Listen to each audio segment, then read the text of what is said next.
guys, ayan, nakauwi na rin galing sa racket. Super init, Diyos ko Lord. Hindi ko alam kung anong pakiramdam ko para akong sinisilaban sa kalsada. Pero, nabawi ang init at lamig. Kasi yung isang tao dyan, ayun no, sa likod. Merong pampalubag loob. Dinala niya ako ng mango. Egyptian mango. Meron siyang Himalayan salt sa loob. Pero hindi ko siya bet. Ang gagamitin ko is yung aming bagoong. Actually, ito yung bagoong from the Philippines pa to ha. Dala to ng ano ko, tita ko. Ay, hindi. Bago pala. Bagong preview.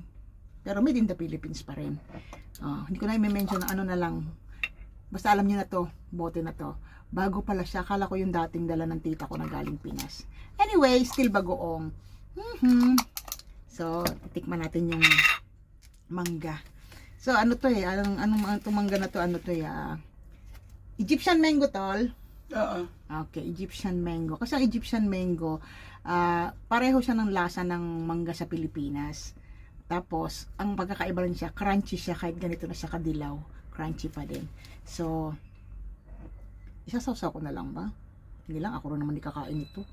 Ayan, sawsaw natin sa bagoong. Ayan. Bagoong is real. This is guys. O diba crunchy? Asang bagoong, asang lang mangga pa rin ng Pinas. Kaya bet na bet ko to.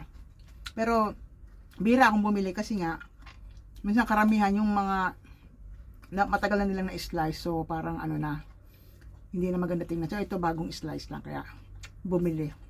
Masaya lang bumili to kaya ayan, nakakain na ako ng mangga. Bawal mga sim kasi hindi siya maasim. Thank you guys!